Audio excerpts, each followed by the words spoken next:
Snow fell thick outside the North Crown Grand Hotel lobby, coating the marble steps in white. Inside, cold air rushed in each time the revolving door opened. A man in a janitor's uniform stood silent, mop in hand, shoes wet from melted snow. When the CEO's cold voice cut through the air, "Janitors don't speak here," the entire lobby fell silent. No one expected what came next. The man bowed his head and answered in perfect Japanese. Outside, snow continued to fall. Inside, everything had frozen. The morning shift started at 4:30. Ethan Cole had been awake since 3. He moved through the North Crown Grand Hotel lobby with practiced efficiency, his mop leaving clean arcs across the marble floor. The chandelier above threw fractured light across wet stone. Outside, snow fell in thick curtains, muffling the city beyond the glass walls. Ethan was 42. His back hurt. His hands were cracked from chemicals. He'd been doing this for 3 years. The hotel was the kind of place where people paid more for one night than Ethan earned in a week. Leather couches, gold fixtures, staff who wore black suits and moved like shadows, guests who looked through him as if he were furniture. He preferred it that way. Just stay invisible, he told himself, pushing the mop bucket toward the elevator bank. Just keep Lily fed, his daughter. 12 years old, smart enough to notice when he came home exhausted, smart enough not to mention it. The lobby began filling with early risers, business travelers checking out, a few insomniacs from the bar upstairs. Ethan worked around them, shoulders hunched, eyes down, the posture of someone who'd learned not to be seen. His shift supervisor, Derek, appeared near the concierge desk. Young, ambitious, the kind who wore his name tag like a medal. "Cole. Third-floor hallway needs attention." Guest complained about a stain. Ethan nodded. Didn't speak. Derek didn't expect him to. The morning stretched on. Ethan's knees ached. The wet mop grew heavier. Outside, the snow kept falling, and commuters hunched against the wind, their breath visible in the gray air. At 7:15, Ethan was back in the lobby, wiping down the check-in counter while the morning staff arrived. Receptionists in crisp uniforms, the breakfast manager, the concierge who spoke 4 languages and treated Ethan like wallpaper. He'd learned their rhythms. When to move, where to stand, how to be useful without being noticed. It hadn't always been this way. Once, Ethan had stood in front of university classrooms, teaching linguistics. Once, he'd lived in Kyoto for 2 years, researching regional dialects. Once, he'd been married to a woman who laughed at his terrible attempts to master the tea ceremony. Sarah had died when Lily was 9. Cancer, fast and merciless. Ethan had tried to keep teaching, tried to manage academic deadlines and single parenthood and the crushing weight of grief. But university schedules didn't bend for grieving fathers. Research grants didn't wait for personal tragedy. So, he'd walked away. Found work that let him be home when Lily needed him. Work that asked nothing of his mind and everything of his body. Just stay invisible, he whispered again, watching his reflection waver in the polished marble. The hotel didn't care about his past. It paid him enough to keep the lights on and food in the refrigerator. That was enough. It had to be. Ethan pushed his cart toward the storage room, his shoes squeaking softly on the wet floor. Through the lobby windows, the snow fell heavier now, transforming the city into something clean and temporary. He wondered if Lily had remembered her lunch money, if she'd dressed warm enough, if she still hated the way other kids looked at her when she mentioned her mother. The storage room smelled like bleach and old mops. Ethan restocked his cart methodically, his hands moving on autopilot. Around him, the hotel hummed with expensive efficiency. He checked his watch. 7:45. Another 9 hours until his shift ended. Another 9 hours of being invisible. Outside, the snow kept falling. She arrived just after 8. Ethan was polishing the brass handrail near the main entrance when he noticed her. A woman in a dark wool coat, snow clinging to her shoulders. She moved with careful precision, her posture formal, controlled. At the reception desk, she spoke quietly. Ethan couldn't hear the words, but he recognized the rhythm. Japanese. The receptionist, Brittany, young and usually confident, smiled blankly. "I'm sorry, ma'am. Could you repeat that?" The woman tried again, slower this time. Her English carried a heavy accent. "Reservation." "Takahashi Aiko." Brittany's smile tightened. She typed rapidly, staring at her screen with increasing frustration. "I'm not seeing. Could you spell that?" "Taka." No, the first name." The woman paused. Around them, the lobby continued its morning routine. Guests checking out, luggage carts rolling past, the soft ping of elevator bells. Ethan should have moved on, should have returned to his work. But something in the woman's posture held him not fear, but a kind of patient resignation. The look of someone accustomed to not being understood. "Ma'am, I really need you to speak clearly," Brittany said. Another receptionist, Marcus, leaned over. "What's the problem?" "Language barrier. I can't verify her reservation." The woman, Takahashi Aiko, pulled out her phone, trying to show them her confirmation email. But the screen was locked, and her cold fingers fumbled with the passcode. "This is ridiculous," Marcus muttered. "Call Mr. Peterson. He's with the Korean delegation. Then get someone who can. What seems to be the issue here?" The voice cut through the lobby like a blade. Everyone turned. Margaret Hale descended the grand staircase with the measured confidence of someone who owned not just the hotel, but the ground beneath it. CEO of the North Crown Hospitality Group, 58 years old, sharp suit, sharper eyes. Ethan had seen her before, rarely, and always from a distance. She didn't visit the property often, preferring to manage her empire from the corporate office downtown. But when she did appear, staff straightened their spines and double-checked their uniforms. "Miss Hale," Brittany stammered, "we're just having a small communication. I can hear the communication from the mezzanine." Margaret approached the desk, her heels clicking against marble. She glanced at Aiko, then at the confused receptionists. "This is America. We conduct business in English." Aiko bowed slightly, a gesture of respect that seemed to irritate Margaret further. "Ma'am, I need you to speak clearly or I'll have to ask you to step aside." Ethan's hands tightened on his mop handle. He should move, should disappear into the background where he belonged. But something about the moment felt wrong. The casual cruelty in Margaret's voice. The way Aiko stood perfectly still, dignified even in her confusion. "This is unacceptable," Margaret continued, addressing her staff now. "We have standards. If guests cannot communicate their needs properly, they should consider whether this establishment suits them." "I have reservation," Aiko said carefully.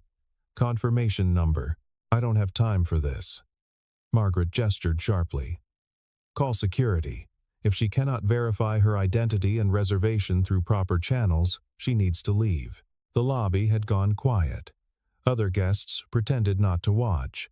But Ethan saw them glancing over, their faces a mix of discomfort and curiosity. Aiko's expression didn't change. She simply waited, her hands folded in front of her, as if this were an inconvenience she'd experienced many times before. Security approached. Two men in dark blazers, their radios crackling softly. "Ma'am," one of them said to Aiko, his voice gentler than Margaret's, but no less final. "We need you to step outside while we sort this out." Ethan looked at the mop in his hands, at the wet floor, at the invisible boundary he'd drawn around himself 3 years ago. Then he looked at Aiko's face, at the quiet dignity there, at the way she refused to show fear even as she was being escorted out of a lobby she'd paid to enter. The mop handle slipped from his fingers. It hit the marble floor with a sharp, metallic clang that echoed through the silence. Everyone turned. Ethan stepped forward. Margaret Hale had built an empire through control. She controlled her schedule down to 15-minute increments. She controlled her appearance, every hair in place, every accessory chosen for maximum impact. She controlled her emotions with the precision of a surgeon, and she controlled her properties. The North Crown Grand Hotel was her flagship. 5 stars, 200 rooms, a Michelin-starred restaurant, awards lining the walls of her downtown office. So, when she descended those marble stairs that morning and found chaos in her lobby, her first instinct was containment. "What," she said slowly, "is happening here?" The receptionist scrambled to explain. The Japanese woman with the unverifiable reservation. The language barrier. The growing delay. Margaret listened for exactly 30 seconds before cutting them off. "This is America," she said, her voice carrying across the lobby. "We conduct business in English. If she cannot communicate, she cannot stay." It wasn't cruel, it was simply fact. Margaret had built her reputation on efficiency, on standards, on refusing to bend the rules for anyone. She turned to the woman, Takahashi something, and felt nothing but mild irritation. Another complication in an already complicated morning. She had a conference call with investors in 20 minutes. A site inspection in Vancouver tomorrow. No time for this. "Ma'am, I need you to speak clearly, or I'll have to ask you to step aside." The woman bowed. Actually bowed, like something out of a period drama. Margaret's jaw tightened. "This is unacceptable. Call security." She was already turning away, already dismissing the situation as resolved, when she heard it. A clang. Metal on marble. She turned back. A man in a janitor's uniform stood in the center of the lobby. He'd dropped his mop. Now he stood there, hands at his sides, shoulders straight for the first time Margaret had ever noticed. "What do you think you're—" The man walked forward. Not rushed, not hesitant, just forward. He stopped 3 feet from the reception desk. From Aiko. From the security guards. Then he bowed. Deep. Formal. The kind of bow that spoke of training, not mimicry, and he began to speak. The language flowed from him like water, each syllable precise and careful. Japanese. Not the rough approximation of a tourist, but something else. Something practiced. Fluent. The lobby went absolutely still. Aiko's eyes widened. She responded, rapid and relieved, her hands moving slightly as she spoke. The janitor, what was his name? Cole. Something like that, listened carefully, then turned to the reception desk. "Her reservation is under Takahashi Aiko," he said in English, his voice quiet but clear. "Confirmation number JK7392. She's here for 3 nights. There's been a system error. Her booking was flagged as pending when it should show confirmed. She's already paid in full through the corporate account of Takahashi Industries." Brittany stared at her computer screen, typing frantically. Yes. Yes. Here it is. Under corporate bookings. "I'm sorry. I didn't. Takahashi Industries?" Marcus whispered. Margaret felt something cold settle in her stomach. Takahashi Industries. The electronics conglomerate. Current revenue.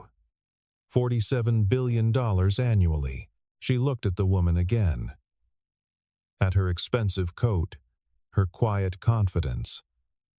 The way she hadn't shown fear because she hadn't needed to. "I'm sure this was simply a misunderstanding," Margaret said, her voice smooth now. Professional.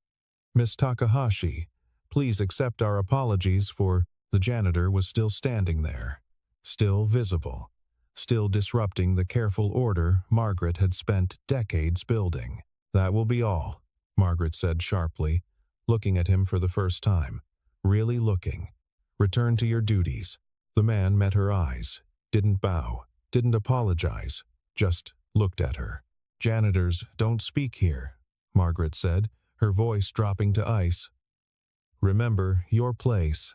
She turned on her heel and walked toward the elevator, her mind already calculating damage control.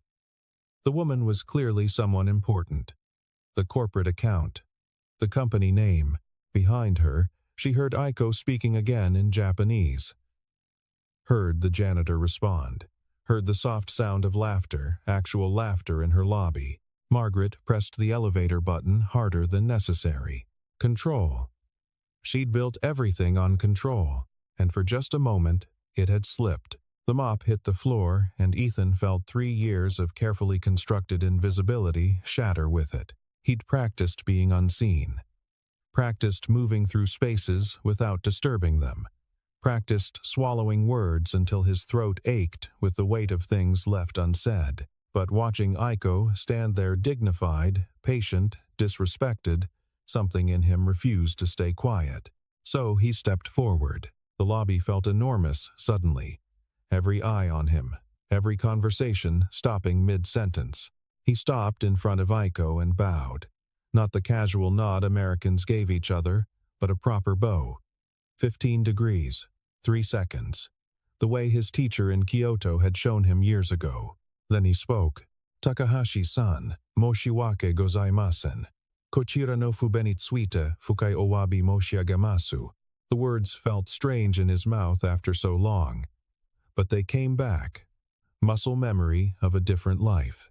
Aiko's face transformed. Relief. Gratitude. Something else. Recognition, maybe. She responded quickly, her words tumbling out. She explained the reservation confusion, the corporate booking, the confirmation email that wouldn't load. Her English wasn't bad, she explained, but numbers and spellings confused her, and the receptionist had seemed so irritated. Ethan listened. Then he turned to Brittany. Her reservation is under Takahashi Aiko. Confirmation number JK7392. She's here for 3 nights. Check corporate bookings. Brittany's fingers flew over the keyboard. Yes. Here it is. I'm so sorry, I didn't. It's fine, Ethan said quietly. Then to Aiko. Heia no kagi, o ukeru koto ga dekimasu. Mata mondai ga atara. Oshiete kudasai. She smiled. Actually smiled. Then bowed again, deeper this time. Hontoni arigato gozaimasu. That's when Margaret Hale's voice cut through the air like broken glass. That will be all. Return to your duties. Ethan looked at her. This woman who'd just tried to have a guest removed for the crime of speaking a different language. This woman who ran an international hotel chain but couldn't be bothered with international guests. Janitors don't speak here, Margaret said. Remember your place. The words were meant to hurt, to push him back into invisibility. Instead, they made everything clear. Ethan had spent 3 years remembering his place. Shoulders hunched, eyes down, accepting every small indignity because he needed the paycheck, because Lily needed stability. But what was he teaching her? That people like them should accept disrespect? That survival meant swallowing your dignity? He thought of Sarah. How she'd never backed down from injustice. How she'd taught him that kindness wasn't weakness, and silence could be its own form of cruelty. My place, Ethan said slowly, is helping a guest who needed help. Margaret's eyes narrowed. Your place is cleaning floors. Not interfering with hotel operations. Not speaking out of turn. If you cannot understand that, perhaps you need to find employment elsewhere. The threat hung in the air. Ethan felt his stomach drop. Losing this job would be catastrophic. But something had shifted, and he couldn't unsee it. Daijobu desu ka? Aiko asked quietly. Are you okay? He nodded. Daiobu desu. I'm fine. Margaret's jaw tightened. Security. Escort Miss Takahashi to her room. And someone explained to Mr. Cole how employee conduct works in this establishment. She walked away, her heels clicking against marble like a countdown. Ethan stood there, his heart pounding, as reality crashed back in. He'd just confronted the CEO. He'd just risked everything. Aiko touched his arm gently. Anata no namae wa. Your name? Ethan Cole. She handed him a business card. Formal, embossed, gold lettering. Asterisk, Watashi, ni denwa, shite, kudasai. Tetsudairu kamoshiremasen. Asterisk, call me. I might be able to help. Then security led her toward the elevators, and Ethan was left standing in the center of the lobby, visible for the first time in 3 years, and terrified of what came next. The lounge on the 3rd floor was nearly empty at 11 a.m. Ethan sat in a leather armchair, his janitor's uniform out of place among the expensive furniture. He'd been summoned here by Aiko's assistant, a crisp phone call to Derek, who'd looked at Ethan like he'd grown a second head. The Takahashi guest wants to see you. 3rd floor lounge. Don't mess this up, Cole. Now Ethan waited, his hands folded in his lap, wondering if he was about to be fired by proxy. Aiko arrived carrying 2 cups of tea. Real tea, not the hotel's standard bags, but something she'd brought from her room. The scent filled the small space green tea, high quality, the kind that cost more than Ethan's weekly grocery budget. Dozo. She set 1 cup in front of him. Steam rose between them. Thank you, Ethan said, switching to English. You didn't have to. Yes, I did. Aiko sat across from him, her posture formal but her eyes warm. You helped me when no one else would. That deserves acknowledgement. They sat in silence for a moment. Outside, snow continued falling, softer now. Your Japanese is excellent, Aiko said finally. Kyoto dialect, if I'm not mistaken. Ethan nodded. I lived there for 2 years, studied linguistics at university, spent time in Gion researching traditional speech patterns. Linguistics. Aiko sipped her tea. And now you clean floors. It wasn't a judgment, just an observation. Life changes, Ethan said simply. Yes, it does. Aiko set down her cup. The words hit Ethan like a physical blow. Sarah Cole. We met at a conference in Tokyo 7 years ago. International Education Summit. She gave a presentation on cross-cultural learning environments. Aiko pulled something from her pocket, a photo, slightly worn. She gave me this, said it was her good luck charm. Ethan stared at the small photograph. Sarah, smiling, holding a paper crane. He remembered that day. The conference. How proud she'd been of her presentation. She talked about you, Aiko continued softly, about your work in Kyoto, about how you'd given up a tenure-track position to follow her career. She said you were the best man she'd ever known. Ethan's throat tightened. I was sorry to hear she passed. I wanted to attend the funeral, but I was in Singapore. By the time I learned, Aiko trailed off. I should have reached out. You couldn't have known. Still, Aiko touched the photo gently before handing it back to Ethan. She would be proud of what you did this morning. Standing up? Speaking out? Ethan laughed bitterly. I probably just got myself fired. Perhaps. Or perhaps not. Aiko's expression shifted. Became more businesslike. Takahashi Industries is expanding our North American operations. We're opening a cultural liaison office in the city. We need someone who understands both languages, both cultures, someone who knows how to bridge gaps. Ethan stared at her. It would mean office work, regular hours, a salary with benefits, medical, dental, retirement. Aiko listed them matter-of-factly. You'd be home for dinner, available for school events, whatever a 12-year-old needs from her father. How did you mentioned your daughter when we spoke in the lobby, the way you said it. Aiko smiled. I have 3 children. I know that tone. Ethan looked at the tea, at the photo, at this woman who'd appeared out of the snow like something from a story. I can't just leave. I need this job until you have another one. I understand. Aiko pulled out another card. This one with different information. My assistant's number. Call her tomorrow. We'll arrange an interview. Formal, proper, so you can make an informed decision. Why are you doing this? Because Sarah told me once that we're all responsible for each other. That small kindnesses create ripples. Aiko stood, smoothing her skirt. You showed me kindness this morning, Ethan Cole. Let me return it. She bowed, formal and respectful, then walked toward the elevator. Ethan sat alone in the lounge, holding the photo and the business card, the tea cooling in front of him. Outside, the snow had stopped. Ethan didn't own a smartphone. He had an old flip phone that made calls and sent texts. It was cheaper. It was enough. Lily had a smartphone. She needed it for school, for staying connected, but Ethan had never felt the need, so he didn't see the video until he got home that night. The apartment was small, 2 bedrooms, kitchen that doubled as dining room, but it was warm, and it was theirs, and Ethan had learned to be grateful for that. Dad, Lily called from her room.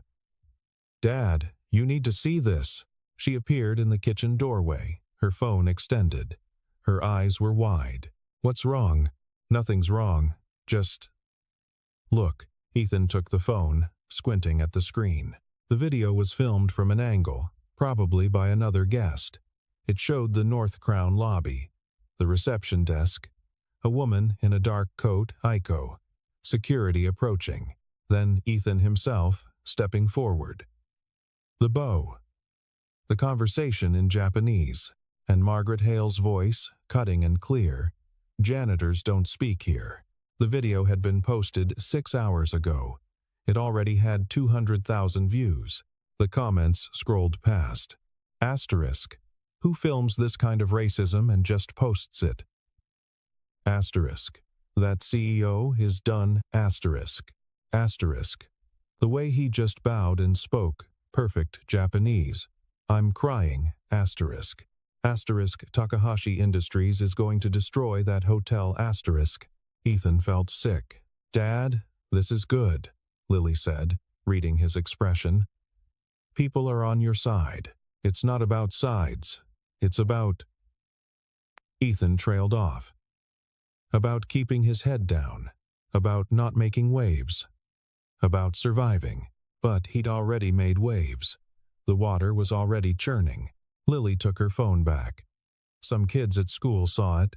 They asked if it was you. I said I wasn't sure yet. Smart. But it is you, right? Ethan sat down heavily at the kitchen table. Lily was quiet for a moment. Then, Mom would have done the same thing. The words hit harder than anything Margaret had said. Your mom was braver than me. No. Lily sat down across from him. Mom said being brave isn't about not being scared. It's about doing the right thing even when you're terrified. She pushed the phone back toward him. You were terrified this morning, but you did it anyway. Ethan looked at his daughter. 12 years old, too smart, too observant. Dealing with a father who worked himself to exhaustion and a mother who'd been gone for 3 years. I might lose my job, he said quietly. Then you'll find another one. We always figure it out. She said it with such certainty, such faith in him. Ethan thought about Aiko's business card, still in his pocket, about the offer that seemed too good to be true, about the possibility of change. Go finish your homework, he said finally. I need to think. Lily squeezed his shoulder as she passed. Don't think too hard. You're bad at that. She was Sarah's daughter. All right. Ethan sat alone in the kitchen, the apartment quiet except for the radiator hissing in the corner. Outside, the snow had stopped, but the streets were still white, still frozen. His phone, his old, basic flip phone, buzzed. A text from Derek. Asterisk. Don't come in tomorrow. HR wants to talk to you. There it was. The inevitable. Ethan closed the phone and stared at nothing. Then he pulled out Aiko's card and set it on the table next to the photo of Sarah. 2 possibilities, 2 futures. Outside, the city began to thaw. Margaret Hale saw the video at 1:30 in the morning. She'd been in bed, reviewing quarterly reports on her tablet, when her phone started vibrating. Text after text, email after email, all with the same link. She watched it twice. Then, she made 4 phone calls. By 6 a.m., she had a plan. The key to crisis management, Margaret knew, was controlling the narrative. The video made her look bad, she could admit that, at least to herself. But context mattered. Spin mattered. So she called an emergency meeting with her PR team, her lawyers, and HR. The janitor violated multiple policies, Margaret said, pacing her office. He abandoned his post. He interfered with a situation being handled by trained staff. He created a disruption in the lobby during peak hours. Her PR director, Rachel, looked uncomfortable. The optics are difficult, he helped a guest. That's not typically grounds for. He embarrassed the company. He made us look incompetent. Margaret stopped pacing. More importantly, he violated the chain of command. If every employee decided to freelance their job duties, we'd have chaos. The HR director, Thomas, cleared his throat. We could offer a suspension, a formal warning. No. Margaret's voice was final. Termination. Today. Generous severance to show we're not vindictive. A carefully worded statement about policy violations and professional standards. Miss Hale, with respect, the video has 3 million views now. Takahashi Industries released a statement praising Mr. Cole. If we don't fire him, we look weak. We look like we don't enforce our own policies. Margaret sat down behind her massive desk. Draft the termination letter. Have security escort him out. Do it quickly and quietly. But nothing about the situation would be quiet.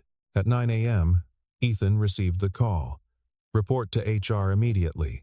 Do not stop at your station. Do not speak to other employees. He knew what it meant. He called Aiko's assistant from the bus, left a voicemail. Then he walked into the North Crown Grand Hotel one last time. The HR office was small and windowless. Thomas sat behind his desk, a folder in front of him. Mr. Cole. Thank you for coming. Do I have a choice? Thomas had the grace to look uncomfortable. I'll make this brief. Your employment with North Crown is being terminated, effective immediately. The reason is listed as policy violations and failure to maintain professional boundaries. Professional boundaries. Ethan laughed once, sharp and bitter. I helped a guest communicate. You abandoned your post. You interfered with a situation being handled by management. You created a public spectacle. I treated someone with basic respect. That's not your job, Mr. Cole. Your job is to clean the hotel, to maintain the physical environment, not to engage with guests in managerial situations. Ethan thought about arguing, about pointing out the hypocrisy, about demanding to speak to Margaret herself, but he was tired, bone-deep tired. Fine, I'll need my final paycheck. You'll receive 2 weeks' severance. More than generous given the circumstances. Sign here. The paper was already prepared. Legal boilerplate. Release of liability in exchange for severance. Ethan signed. Your personal items can be collected from your locker. Security will escort you. The walk through the hotel felt surreal. Past the lobby where he'd spent 3 years invisible. Past the staff break room where he'd eaten lunch alone. Past co-workers who looked away, unwilling to make eye contact. His locker held almost nothing. A spare shirt, a photo of Lily, his winter coat. Security walked him to the service exit. Not the grand front doors, never those. The side door where staff arrived and left, unseen. Outside, the sun was too bright on the snow. Ethan stood on the sidewalk, his coat pulled tight, his breath visible in the cold air. He pulled out his phone and called the number on Aiko's card. The North Crown board meeting was scheduled for 2 p.m. Margaret arrived early, her presentation memorized, her arguments prepared. The video was a PR problem, yes, but she'd handled worse. The key was projecting confidence, control. The boardroom was on the 15th floor. Windows overlooking the city. Leather chairs. a table that cost more than most people earned in a year. 7 board members. 5 men, 2 women. Combined net worth, somewhere in the billions. And Aiko Takahashi, sitting at the far end of the table. Margaret stopped in the doorway. "Miss Takahashi, I wasn't aware you'd be joining us. Takahashi Industries owns 12% of North Crown stock." Aiko's voice was pleasant. Neutral. "I thought it prudent to attend, given recent events." Margaret recovered quickly, sat down, pulled up her presentation on the screen. "Let's address the situation directly. Yes, there was an unfortunate incident in one of our properties. A janitor overstepped his role. We've handled it appropriately. He's been terminated with generous severance. We've issued a statement about maintaining professional standards." One of the board members, Harrison, old money, conservative, frowned. "The video has 7 million views. People are calling for boycotts. People are always calling for boycotts. The news cycle moves fast.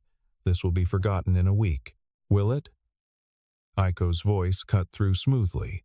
"Because I've been speaking with our legal team and our PR consultants and several other partners we work with. The consensus is that North Crown has a significant problem." Margaret's jaw tightened. "With respect, Miss Takahashi, one viral video doesn't constitute a crisis. No, but a pattern does." Aiko pulled out a tablet. "Shall we discuss the discrimination complaint filed by Maria Rodriguez last year? Or the lawsuit settled quietly by David Chen? Or the 17 Yelp reviews mentioning staff rudeness to non-English speakers?" The room went very quiet. "I don't know what you're suggesting," Margaret said, carefully. "I'm suggesting that Ethan Cole's video didn't create a problem. It revealed one that's been festering for years." Aiko looked around the table. North Crown presents itself as an international luxury brand, but its culture is insular, exclusionary, and legally vulnerable. Harrison leaned forward. "What exactly are you proposing?" "A choice. North Crown can continue as it is, with Margaret at the helm, defending her decisions while watching partnerships dissolve." Aiko's voice remained pleasant, businesslike. "Or it can acknowledge that change is necessary." "You're threatening us," Margaret said flatly. "I'm offering information. What you do with it is your decision." Aiko stood. "But Takahashi Industries will be re-evaluating all partnerships with North Crown. That's 17 hotels, 43 million in annual revenue. We'll be watching very carefully how this situation resolves." She walked toward the door, then paused. "Oh, and you should know Ethan Cole will be starting with Takahashi Industries next week, Director of Cultural Liaison. Salary commensurate with his education and experience. He'll be working directly with our North American operations." The door closed behind her with a soft click. Margaret sat frozen. Around her, the board members began talking at once. 17 hotels. She can't be serious. "We need damage control." Harrison's voice cut through. "Margaret, in your professional opinion, was terminating that janitor worth $43 million? Outside, the storm everyone had been predicting finally arrived. Snow and wind turning the city white. Inside, the temperature had dropped to absolute zero. The statement came at 4 p.m. Lily was the one who showed Ethan, bursting through the apartment door with her phone extended. Dad, look, the North Crown Hotel website. A new press release, asterisk. The North Crown Hospitality Group announces a transition in leadership. CEO Margaret Hale has resigned to pursue other opportunities. We thank her for her years of service and wish her well in her future endeavors. Asterisk. Additionally, North Crown acknowledges that the incident involving former employee Ethan Cole revealed significant gaps in our customer service approach. We apologize to Ms. Aiko Takahashi for her experience. We are implementing immediate staff training on cultural sensitivity and guest relations. Asterisk. Mr. Cole has been offered reinstatement with a formal apology. We respect his decision to pursue opportunities elsewhere. Asterisk. Ethan read it 3 times. You won, Lily said, grinning. Nobody won. She lost her job. She tried to humiliate someone for speaking Japanese in a hotel lobby. She fired you for helping. I know what she did. Ethan set down the phone. But over the next 2 days, more information emerged. Journalists dug into North Crown's history, found the complaints Aiko had mentioned, found patterns. Former employees came forward with stories of discrimination, of being told to keep quiet, of management that prioritized image over integrity. Margaret gave one interview, stiff and defensive, before her lawyer advised silence. The board announced an independent review, and Ethan received 47 calls from media outlets wanting his story. He declined them all. On Thursday, he met with Aiko's team. The interview was professional, thorough, and entirely unnecessary. The job was clearly his if he wanted it. Still, they went through the motions. Credentials, experience, expectations. The salary they offered was more than Ethan had earned in 2 years at North Crown. When can you start? Aiko asked. Monday? She smiled. Monday. That evening, Ethan and Lily walked to the North Crown Grand Hotel. Not inside, just stood on the sidewalk, looking up at the building. Do you regret it? Lily asked. Which part? Stepping forward. Speaking up. Everything that happened after. Ethan thought about it. About 3 years of invisibility. About shoulders hunched and eyes down. About teaching his daughter that survival meant swallowing dignity. No, he said finally. I don't regret it. Snow began falling again, soft and clean, covering the city in white. Good, Lily said. Because Mom wouldn't have. They stood together in the snow, father and daughter, visible and unafraid. Monday morning was clear and cold. Ethan stood in front of the Takahashi Industries building, his suit still stiff from the department store, his briefcase borrowed from a neighbor. He looked like someone playing dress-up, but when he walked through the doors, the receptionist smiled. Mr. Cole, Miss Takahashi is expecting you. 15th floor. The elevator rose smoothly. The building was all glass and steel, modern and efficient. Through the windows, the city spread out below, snow still clinging to rooftops. Aiko met him at the elevator. Ready? Honestly, terrified. She laughed. Good. Terror keeps you sharp. She led him down a hallway lined with offices. Your department is small right now. You, 2 assistants, and an intern. Your job is to build it into something larger. Help our partners understand Japanese business culture. Help our Japanese executives understand American expectations. Bridge the gap. They stopped at a corner office. Windows on 2 sides. A desk. Bookshelves waiting to be filled. It's not a janitor's closet, Aiko said. Ethan stepped inside. The view took his breath away. Thank you, he said quietly. For this. For believing. I didn't give you this job out of kindness, Ethan. I gave it to you because you're qualified. Because Sarah told me 7 years ago that you were brilliant. Because what you did in that lobby showed judgment and courage. Aiko handed him a folder. This is your department budget. This is your hiring authority. This is your phone number and email. Welcome to Takahashi Industries. She left him there, alone in his new office, and Ethan sat down at his desk. He pulled out the photo of Sarah, set it on the corner of the desk where he could see it. We made it, he whispered. The first week was overwhelming. Learning systems, meeting teams, discovering that his linguistics background actually mattered again, that his years in Kyoto had value beyond nostalgia. He hired his first assistant on Wednesday, a recent college graduate who spoke Mandarin and Korean. Brilliant and eager. His second assistant started the following Monday. Older. Experienced. She'd worked for the State Department before retiring. Together, they began building something. At home, Lily noticed the change. Not just the regular hours or the better paycheck. The way her father stood straighter, smiled more, came home energized instead of exhausted. "You're different," she said one evening over dinner. "Different how? You look like you again. Like the dad in old photos with Mom."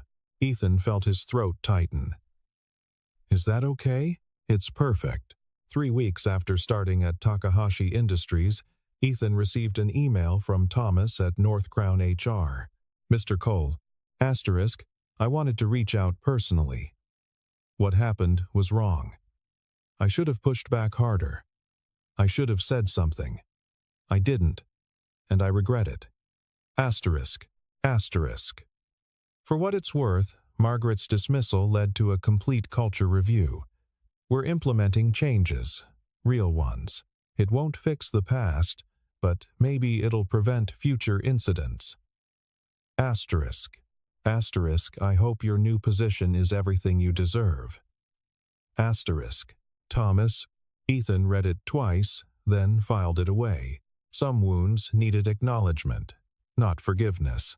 On a Saturday in late February, Ethan and Lily returned to the North Crown Grand Hotel, not to make a point, not to gloat. Just because they were meeting Aiko for lunch, and she was staying there during her visit. The lobby looked the same. Marble floors, leather couches, chandelier throwing fractured light. But the staff was different. New training programs, new policies, new leadership that actually seemed to care. A young woman at the reception desk smiled as they entered. "Can I help you?" "We're meeting Miss Takahashi," Ethan said. "Of course. She's in the lounge. I'll let her know you're here." As they waited, Ethan looked around the lobby, saw the spot where he'd stood, invisible, for 3 years. Saw where he'd dropped his mop, where everything had changed. "Dad?" Lily touched his arm. "Yeah," he smiled, just remembering. Aiko appeared, elegant as always, and they went to lunch. They talked about work, about Lily's school, about Aiko's children in Tokyo, about the partnerships Takahashi Industries was building. And as they talked, snow began falling outside, soft and steady, covering the city in clean white. "Do you miss it?" Aiko asked suddenly. The quiet, the invisibility. Ethan thought about it. About 3 years of being unseen. About the safety of silence. "No," he said finally. "I don't. Turns out being visible is better. Even when it's scary." Lily grinned. "Especially when it's scary." They finished lunch and walked outside together. The snow was heavier now, transforming the city into something pristine and new. Ethan and Lily stood on the sidewalk, watching the snow fall. "Not all silence is weakness," Ethan said quietly. "Some people are just waiting to be heard, and when someone finally listens." He trailed off, watching the snow.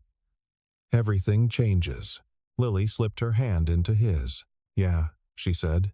"It does." They walked home through the snow, father and daughter, no longer invisible.